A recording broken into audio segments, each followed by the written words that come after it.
Dopamine antagonist এবং against.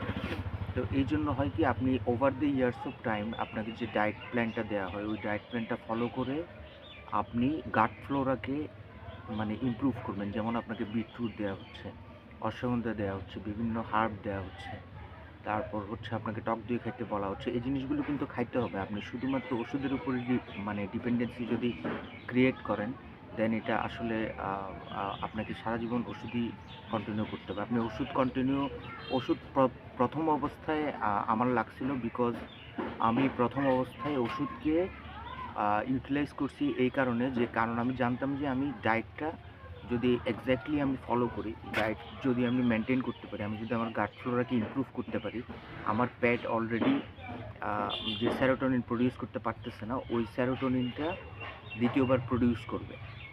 তো আপনাদের যেটা ম্যাক্সিমাম মানুষ আমার কাছ থেকে আশা করেন যে ওষুধ খাবো, মানে ওষুধ খেয়ে আমি 6 মাসে ভালো হয়ে যাবো, এই ধরনের কোনো সিস্টেম অ্যাকচুয়ালি আমার মতে কেউই এটা মানে মানে কারেন্টলি কেউই এটা করার মতো আমার কাছে মনে হয় না ক্যাপাবিলিটি আছে। বিকজ আইবিএস নিয়ে এখনও রিসার্চ হয়।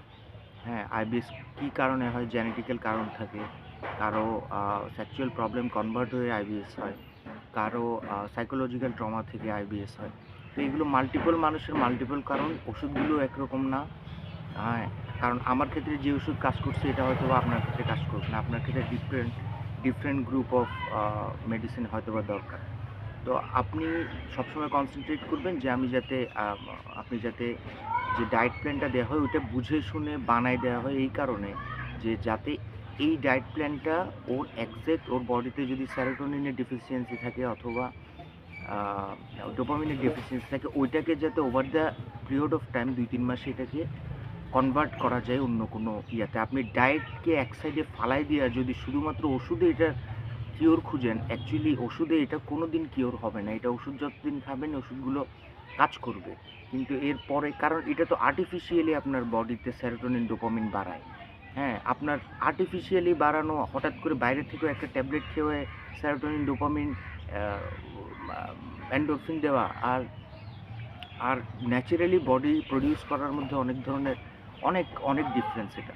তো আপনি চেষ্টা করবেন যে আপনি যাতে এই ধরনের মেডিসিনগুলো over the years of time, over the period of time 6-8 মাসে আপনি যাতে এগুলো ছাড়ার মতো ক্যাপাবিলিটিতে আপনার ডায়েটটা নিয়ে আসতে পারেন। হ্যাঁ, আর যে ওষুধগুলো দেওয়া হয় আমি সবসময় বলি এটা, যে ওষুধগুলো আপনি ভেরিফাই করে খাবেন। হ্যাঁ, যে ওষুধটা আপনাকে কেন দেওয়া হচ্ছে, এটার পারপাস কী। হ্যাঁ, আপনি নিজে যদি এডুকেটেড না হন, সব কিছু যদি, যেমন অনেকে ফোন করেন আমাকে, সব কিছু আমার কাছ থেকেই শুনতে চান। হ্যাঁ, এখন আমারও তো একটা লিমিটেশন আছে। হ্যাঁ, আপনি সব কিছু আমার কাছ থেকে না শুনে নিজে একটু রিসার্চ করেন, তাইলে হয়তো বা বুঝবেন যে এই লোকটা আমাকে ডায়েট প্ল্যানটা এরকম কেন দিছে। যেমন আমার ডায়েট প্ল্যান আমি নিজে বানাইছি। যেমন আমাকে কেউ যদি বলে যে আমাকে বডি বানাইতে হলে 4টা ডিম খেতে হবে ডেইলি, তো 4টা ডিমের ক্যাপাবিলিটি তো অ্যাকচুয়ালি আমার মধ্যে ছিল না তখন। হ্যাঁ, আমার মধ্যে ছিল না তখন। তো আমি এটা তৈরি করছি। হ্যাঁ, এমন না যে আমি ওষুধ খেয়ে তৈরি করছি। আমি এটা ন্যাচারালি তৈরি করছি। আপনাকে হার্ব, সাপ্লিমেন্টেশন, অনেকজনের ধারণা আছে supplement is a medicine. Supplement কোনো মেডিসিন না। সাপ্লিমেন্ট ওই জিনিসগুলো যেগুলো আমরা ট্র্যাডিশনাল দোকানে পাই না। ট্র্যাডিশনাল মানে মানে ওষুধের দোকানে আমরা পাই না।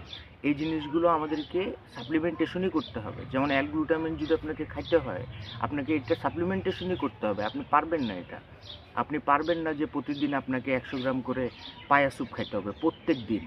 পারবেন না। ক্রিয়েটিন যদি লাগে, আপনার ক্রিয়েটিন 100 গ্রাম গরুর মাংসে ক্রিয়েটিন থাকে হচ্ছে আপনার 5 গ্রাম। তো 100 গ্রাম গরুর মাংস কি আপনি প্রতিদিন খেতে পারবেন? আপনার ডায়েট কি ওইরকম মেনটেন, ওরকম এটাকে বানানো সম্ভব? সম্ভব না। যাদের আইবিএসের সাথে সেক্সুয়াল প্রবলেম থাকে, ওদের হয় কি নিকটিক অক্সাইডের ব্যালেন্স থাকে না। এখন নিকটিক অক্সাইড আপনি বিটরুট থেকে নিতে পারেন, ওটা ভেঙে আসে। হ্যাঁ, আরেকটা জিনিস হচ্ছে নিকটিক অক্সাইড সাপ্লিমেন্টেশন করতে পারেন। কারণ সাপ্লিমেন্টেশন আপনাকে দেওয়া হয় কারণ আপনার ডায়েটের সাথে কম্বিনেশনে আপনাকে সাপ্লিমেন্টেশন দেওয়া হয়। আপনি যদি শুধুমাত্র ডায়েট ফলো করেন, হ্যাঁ, তাইলেও কিন্তু 30-40% এটা কিউরেবল। কিন্তু ডায়েট ফলো করতে ম্যাক্সিমাম মানুষ আমার কাছে যারা আসছে, আমি ম্যাক্সিমাম মানুষকে এখনও যারা আছে, ম্যাক্সিমাম মানুষকে দেখছি ডায়েটের প্রতি কোনো তাদের ইন্টারেস্ট নেই। তারা চিন্তা করে মিরাকেল একটা জিনিস তারে দিব, সে ওটাকে ঠাস করে ভালো হয়ে যাবে পরের দিন। হ্যাঁ, এইভাবে তো ভাই আমি নিজের জন্য পারি নাই। আপনার জন্য কিভাবে পারবো আমি? হ্যাঁ, তো আপনাকে বুঝতে হবে যে সাপ্লিমেন্টেশন এভরিথিং আপনাকে দেয়া হয় এই কারণে যাতে আপনার over the period of time আপনি গাট ফ্লোরাগুলোকে ব্যালেন্স করা শিখেন। আপনি এডুকেটেড না হইলে আপনি আইবিএস এ কষ্ট পাবেন। এটা আমার কাছে লিখে রাখেন আপনি। আপনি যদি নিজে এডুকেটেড না হন, আপনি যদি নিজে রিসার্চ করা না শিখেন, এটাকে ম্যানেজ কীভাবে করতে হয় না জানেন, আপনি কখনো আপনি আইবিএসকে কাউন্টার করতে পারবেন না with any kind of help. আপনাকে সব কিছু এত ডিটেইলে বলা, এটা অনেক কমপ্লিকেটেড। আপনাকে ডিটেইলে বলা এটা খুবই কষ্টকর। কারণ আমি যেটা বুঝতেছি যে কলা প্রিবায়োটিক, আপনি নিজে প্রিবায়োটিক ফুড গুগলে সার্চ দেন না, আপনি দেখেন না ভাই প্রিবায়োটিক কোনগুলা, প্রোবায়োটিক কোনগুলা, প্রিবায়োটিক কাকে বলে, প্রোবায়োটিক কাকে বলে। গাট ফ্লোরাকে আপনার তৈরি করতেই হবে, কারণ আপনি এটা নষ্ট করছেন। আপনি এটা নার্ভাস সিস্টেমের সাথে রিলেটেড জিনিসটা।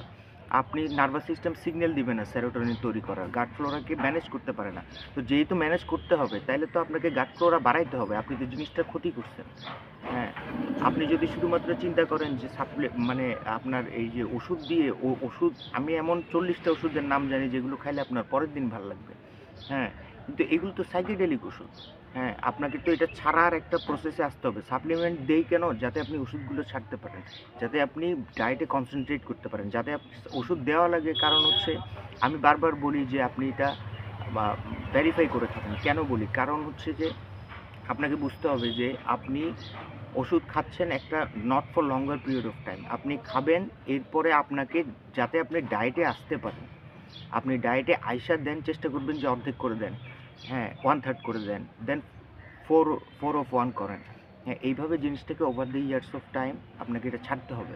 হ্যাঁ, আর আমি বলি আপনাকে যে আপনি যে জিনিসটা, এটা খাওয়ারের সাথে রিলেটেড না। আমি এখন সব খাই। আমার পেশেন্ট, মানে আমার পেশেন্ট তো বলবো না, আমি তো ডাক্তার না। হ্যাঁ, তা আমার কাছে যারা আসছে ওরা এখন সব খায়। হ্যাঁ, এটা খাওয়ার রিলেটেড। আমি কোনো সময় আমার কাছে মনে হয় না যে এটা খাওয়ার রিলেটেড প্রবলেম। এটা নিউরোট্রান্সমিটারগুলো আপনাকে সিগন্যাল দিতে পারে না যে আপনি খাবারটা ডাইজেস্ট করেন।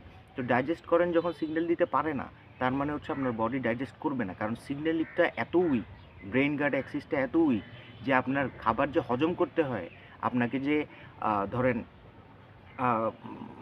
মানে নিঃসরণ করতে হবে, মানে পাচক রস, এই সিগন্যালটা বডি প্রডিউসই করতে পারে না।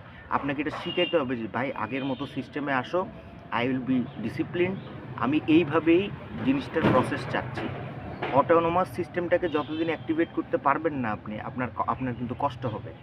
এখন আমি কেউ ফোন করলে বিরক্ত হই না কেন? কারণ এই জিনিসগুলো জানতে অনেক পড়তে হয়। কারণ সব মানুষের পড়ার মতো টাইমও নাই। সব মানুষ আমি সব কিছু করে এসে রাতের 3 ঘন্টা এটার পিছনে দেই। তো আমার ওই ক্ষেত্রে আমি বলতে পারি যে আমি একটা লঙ্গার পিরিয়ড অফ টাইম আমি এই জিনিসগুলোর ইনফরমেশনগুলো গ্যাদার করছি। হ্যাঁ, আর গ্যাস্ট্রোএন্টারোলজিস্টের কাছে এটা গ্যাস্ট্রোএন্টারোলজির প্রবলেমই না। হ্যাঁ, গ্যাস্ট্রোএন্টারোলজির প্রবলেম ওই সেক্টরে বলতে পারি যে গাট ফ্লোরা কমে গেছে, গুড গাট এই সেই দেয়। কিন্তু অ্যাকচুয়ালি আর্টিফিশিয়ালি আপনি কত দূর প্রোবায়োটিক দিয়ে বডিকে মানে প্রিপেয়ার করতে পারবেন? যদি আপনার বডি প্রোটিন ভাঙার ফ্লোরাগুলো ড্যামেজ করে ফেলে, আপনার বডি প্রোটিন ভাঙবে না। গরুর মাংস খাবেন, কাজ হবে না, আনডাইজেস্টেড বের হবে। মুরগি খাবেন, আনডাইজেস্টেড বের হবে। অন্য কিছু খাবেন, আনডাইজেস্টেড বের হবে। শশা খাবেন, আনডাইজেস্টেড, টয়লেটের সঙ্গে দেখবেন। আর টয়লেট দেখাটা বন্ধ করেন। টয়লেট একটা শিট। এটা প্রত্যেকদিন দেখার কিছু নাই। আমরা আইবিএস পেশেন্ট যারা, ওরা প্রত্যেকদিন টয়লেট দেখে। আমাদের ঘুমের সমস্যা, আমাদের মেইন সমস্যা কোথায় জানেন? আমরা একদম ঘুমাই না। আমাদের ব্রেইনটা অফই হয় না কোনোভাবে। আপনি ব্রেইনকে কাম ডাউন করা শিখবেন না, আপনি প্যানিকে থাকবেন। আপনার প্যানিক অ্যাটাকই আপনার ডাইজেস্টিভ প্রবলেম দিবে। হ্যাঁ, এই জিনিসগুলোকে একটু কনসেন্ট্রেট করেন। আর যারা আমার ভিডিও দেখেন এবং আমার থেকে বর্তমানে সাজেশন নিচ্ছেন, হ্যাঁ, তো তারা সাপ্লিমেন্ট যেগুলো আপনাদেরকে পাঠানো হয়, ওগুলো যেভাবে খাইতে বলা হয়েছে ওইভাবেই খাবেন। যেটা গরম পানিতে খাইতে বলা হয়েছে সেটা গরম পানিতেই খাবেন। গরম পানিতে বলার একটা কারণ আছে। কারণ সব কারণ আপনাকে যদি আমি ব্যাখ্যা করতে যাই, তাহলে আপনার পিছনেই আমার মিনিমাম 15-16 দিন শুধু বুঝাইতেই হবে। কারণ এত বছরের পড়ালেখা তো আমি আপনাদের একদিনে তো বুঝাইতে পারবো না। এখন আইবিএস পেশেন্ট যারা থাকে, এদের সবসময় একটা টেন্ডেন্সি থাকে যে আমার সব কিছু বুঝতে হবে, সব কিছু বুঝতে। আমারও ছিল এটা। সব কিছু বুঝতে, ভাই সব কিছু বুঝতে হয় না। আপনাকে বলা আছে, আপনার কাজ হচ্ছে কিনা দেখেন। আপনার যদি ওই হার্বটা ওইভাবে খেয়ে যদি কাজ হয়, তাহলে আপনি করবেন না কেন জিনিসটা? আপনি তো কিওর চাচ্ছেন। তো এই জিনিসগুলো একটু খেয়াল রাখবেন। আর সবসময় চেষ্টা করবেন যে আমি যেভাবে বলছি আপনি ডায়েটে কনসেনট্রেট করেন। আমি বারবার বলতেছি আপনাকে ডায়েটই আপনাকে আল্টিমেটলি সেভ করে। হ্যাঁ, ওষুধ দেয়া হয় কারণ হচ্ছে ওষুধ আপনাকে একটা পার্টিকুলার টাইমের জন্য আপনাকে প্রিপেয়ার করা হয়। হ্যাঁ, আপনি যদি ওষুধের উপরে সিভিয়ার ডিপেন্ডেন্সি ক্রিয়েট করেন, এটা একটা সময় গিয়ে ওষুধ কিন্তু আর কাজ করবে না আপনার উপর। আপনাকে এটা বুঝতে হবে। আপনি আপনি যদি শুধুমাত্র ওষুধ খেয়ে সারা জীবন কাটাইতে চান তাহলে এটা তো বিশ্রী ব্যাপার। হ্যাঁ, আপনাকে গাট ফ্লোরা উন্নত করতেই হবে। আপনাকে ওই ফুডগুলো যেগুলো আমি বলি ওগুলো ইনক্লুড করতেই হবে। আপনাকে আনারের জুস খাইতে বলার আমার ওইটার পিছনে আমার একটা কারণ আছে। আপনাকে এই জিনিসগুলো তো আমি বলতে পারবো না। আনারের জুস কি লাল? আনারের জুস আপনার বডিতে হিমোগ্লোবিন তৈরি করে। আনারের জুস